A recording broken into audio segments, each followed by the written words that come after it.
What the hell is going to happen next? We're in for serious trouble. The question is, are you prepared for it? And the better question is, how do you prepare for it? And how do we get through what's about to happen? Because it's one thing to crash, but can you survive it? Now, I want you to know 25 years ago, what Richard was saying was blasphemous. It's treasonous. How dare he talk about that? And the problem is, it's true today. His books were prophetic, they were calling what's coming right now. So the problem with most people is they're stuck in microeconomy. They don't see the big picture. And I would estimate 90% of Americans just believe, don't worry, America will bounce back. Happy days are here again. And as a U.S. Marine, we call the people who are stuck in the microeconomy, they got their heads up their asses. They can't even see what's happening in the real world. So I talked to many real estate agents here in Arizona and said, don't worry, interest rates are going up and all this stuff, but don't worry, Arizona is hot. That's true because the people are migrating out of California, Chicago, New York, now Florida, they're moving here, So Arizona is good. So on the micro scale, these real estate agents are accurate. They're going, yeah, I don't have to worry, man. I live in Arizona. So that's having your head up your ass as far as I'm concerned because you can't see the macro. And when you look at the macro, the whole world is collapsing around them. Let's say that China whacks Taiwan. Well, that's good for me in Hawaii because all those Taiwanese will move to either California, Arizona, or Hawaii. So that's micro and macro. So let me give the definition of micro is you got your head up your ass. You better stand around and take a look at what's going on. Richard has been to our events and he's taught, and people always get blown away because they find out how micro they are.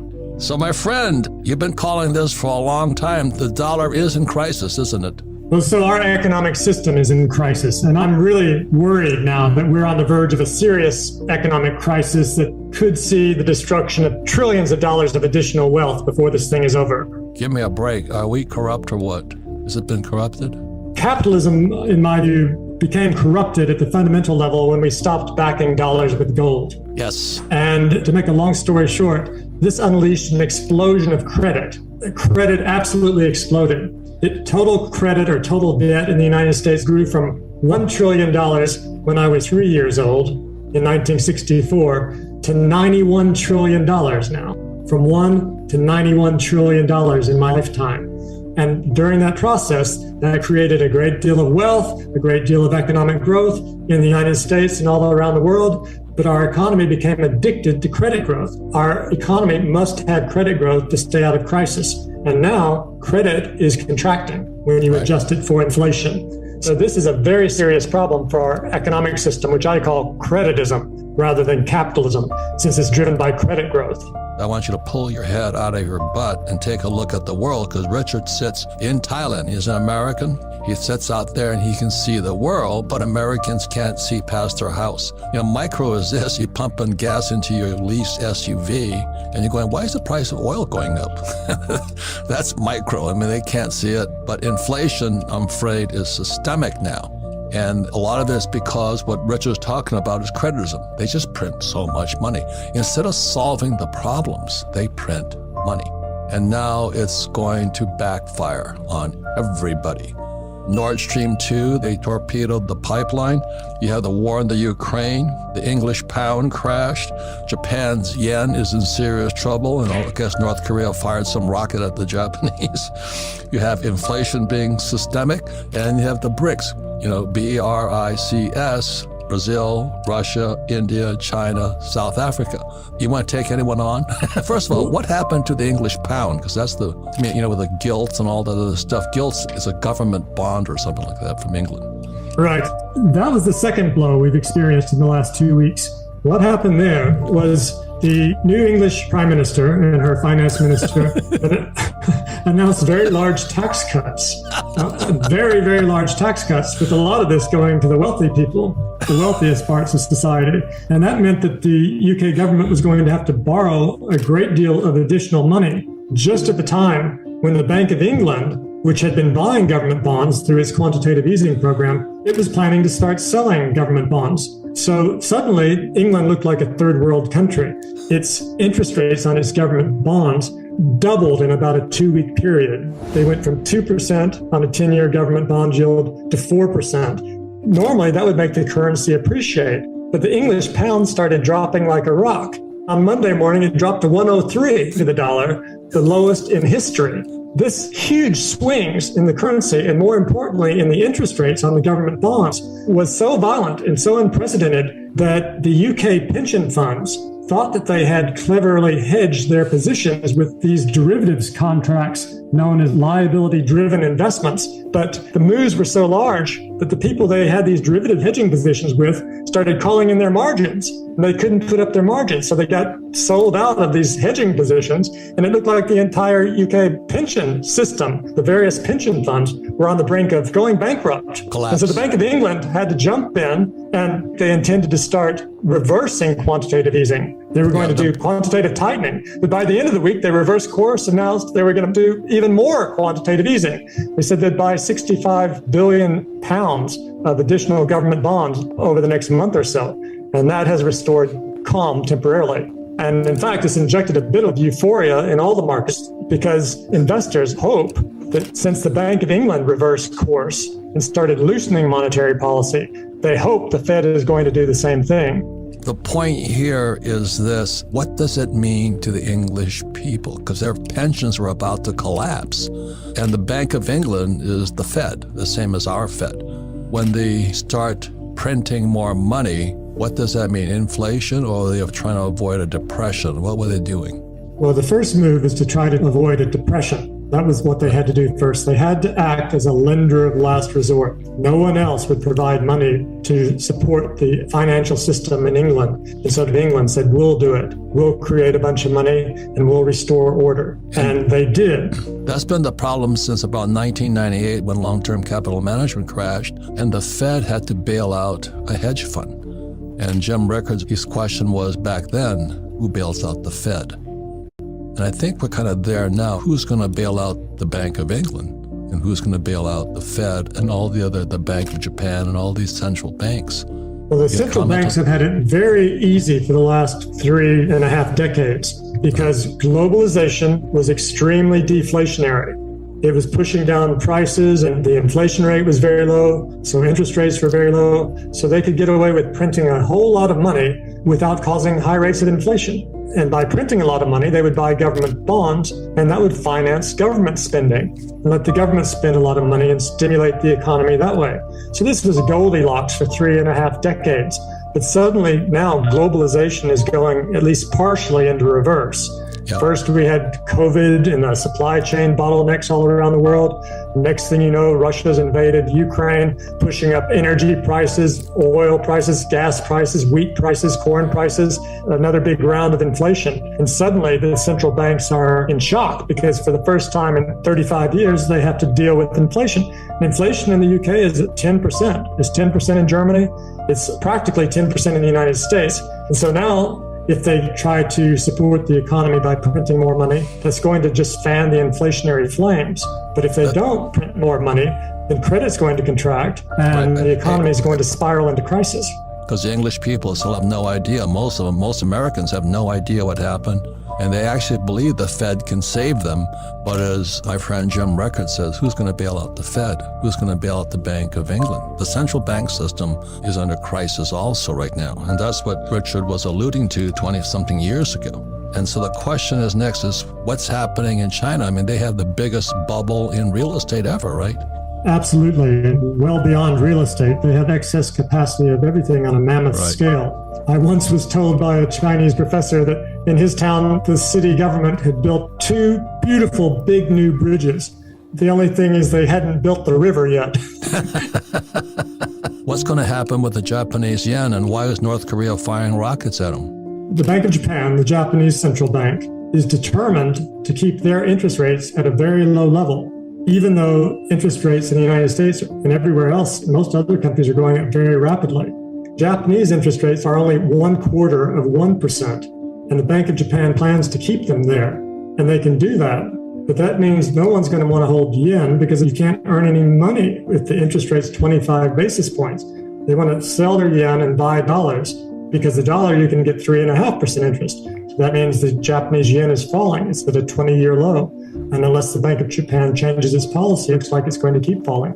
I'm fourth generation Japanese American, and I always laugh about it because the Japanese per capita have the highest savings rate, demographically, the highest savings rate of any population.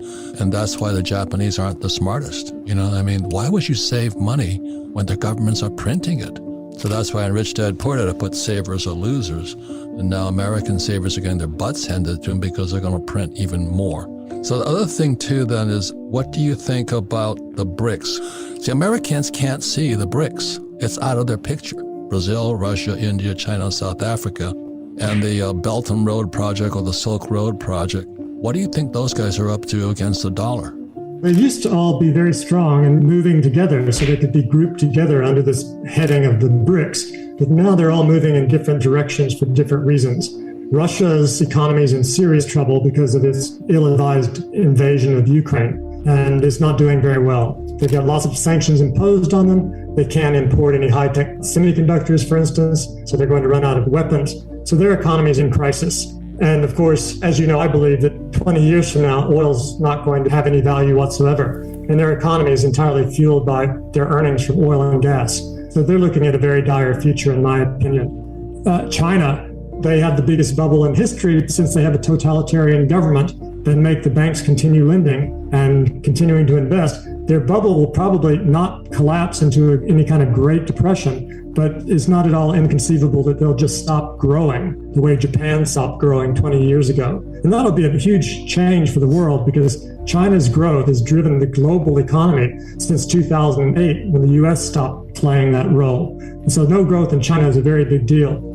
India has better prospects because it's a little more friendly with the United States, and a lot of companies now realize that they'd probably better move their factories out of China, which the United States is becoming increasingly hostile toward, and move it somewhere safer with a lot of low-cost labor like India. Its prospects are the best among the BRICS, in my opinion. And let me give one more point out there. For all you guys who are working from home right now, your job replacement lives in India today.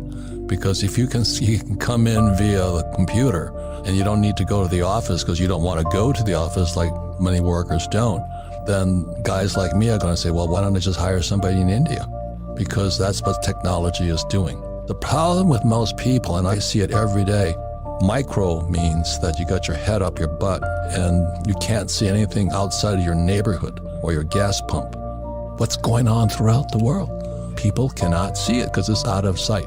If you're prepared for what's about to happen or what is happening today, it's good news. But if you're not prepared, you're going to get your butt handed to you. The reason this is important, because we're crashing, like it or not. I'm a Marine pilot. I went down 3 times. And the question is not if you're going to crash. The question is, will you survive the crash? And that's what I love about the Marine Corps. We practice crashing every single day. And so when the 3 times it happened in Vietnam, we survived. So today, I'm making more money hand over fist, but unfortunately the rest of the world's going broke. Like I went to school, my background is oil. I drive oil tankers for Standard Oil. And so today I own oil wells. I don't own oil stocks. And when Biden cut off the Keystone XL pipeline, the first act he did was the act of sabotage, what Biden did, in my opinion. I was selling oil at $30 a barrel. Immediately when he cut that off, it went to $130 a barrel. Meanwhile, the middle class and poor got poorer, and guys like me got richer. And that's what I mean about Rich Dad's prophecy. If you prepare, you'll come out okay. But you got your micro watch and you got your head up your butt thinking, oh, the Fed's going to save me. America's the greatest. I don't have to worry. I got a pension. I got a 401k. I'll take laps around the rosary beads tonight. So just as Biden cut off the Keystone XL pipeline, which ran from Canada to America, recently the Nord Stream 2, the pipeline running out of Russia, was torpedoed, was bombed, and was in 200 feet of water. I mean, the charge to blow that thing up. I mean, God, I'm a Marine, I fought and all this stuff, but I wouldn't know how to blow up a pipeline, that is really, really big.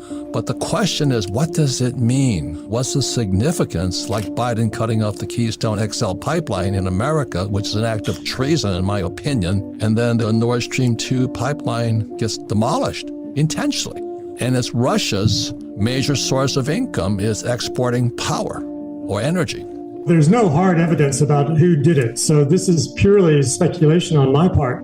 But if I had to guess, I believe that Russia blew them up. It was not just Nord Stream 2, which hasn't begun operating yet. It was also Nord Stream 1. Both of them got blown up the same day, nearly the same time. Nord Stream 2 hadn't started pumping any gas yet, but Nord Stream 1 had been pumping gas for a very long time, until recently. Recently, Putin stopped all the gas going through Nord Stream 1. So there was no gas going to Europe from Russia through Nord Stream 1 or Nord Stream 2. And the day that they blew up was the day or the day before that a new pipeline opened between Norway and Germany that's going to supply a great deal of gas from Norway to Europe this winter. And I believe that by blowing up these pipelines, which were doing Russia no good anyway because they weren't pumping any gas anymore, he was sending a signal that he could blow up the Norwegian pipeline to Germany as well. And if he did that, then it will be a very cold winter for the Europeans, and they won't be able to run their factories. And so their economy will have a very severe crisis. So that seems to be the message he was sending. And of course, he's also threatening to use nuclear weapons, which is the most frightening statements I've seen coming out of any world leader since I was a child. Right. We're back. I mean, historically, every time there's inflation, despots rise, like Stalin and Hitler and Mao and all those guys rise out of hyperinflation and things like this. If China's in trouble and, Russia hit Ukraine, what are the odds of China going after Taiwan? It's a possibility. It would lead to a war between the United States and China. And at the very least, it would result in an economic calamity in China, because China's trade surplus with the United States, the amount of goods China sells to the U.S. over and above the amount the U.S. sells to China, is more than $1 billion every day, more than $400 billion a year, that they would lose overnight and never to recover if they invade Taiwan. So that's a very big incentive for them not to do it, because unemployment would go up, it would cause social instability, they'd also end up having some of their cities wrecked, and the Communist Party might be overthrown. So that's probably the biggest reason they're not going to do it this decade. Well, talking to real estate agents, they're going, I don't have to worry. Arizona's hot. Well, good, because people are migrating here. But where they're migrating from is another issue, and what's happening to interest rates. This guy, Jay Powell, he has to stop inflation because inflation is now systemic. It means it's now going to keep going. And the more inflation runs, it's like the person standing at the pump, pumping gas into their leased SUV, worried about their job, and the price of oil's going up. They're micro. They cannot see past their butt. Can Powell, Jay Powell, the head of the Fed, U.S. Fed, can he stop inflation? He can if he increases interest rates high enough. And all hell broke out 2 weeks ago when Powell put out the Fed's new projections for how high they would increase interest rates. This was a radical adjustment upward in their projections for how high they're going to increase interest rates just over the next few months. That caused a big sell-off in the stock market. The dollar got a lot stronger. That caused problems for the UK pound, and all hell broke loose in the financial markets. And on top of that, not only are they hiking interest rates, but at the same time, they're reversing quantitative easing. Instead of creating money, they're now destroying $95 billion every month. The U.S. Fed's doing this. That's right. Multiply that times 12 months, and that's going to be $1.1 trillion that don't exist 1 year from now, that exist today. That's about 13% of all the dollars. As long as the Fed is carrying out quantitative tightening or destroying dollars like that, it's very likely that asset prices are going to keep falling.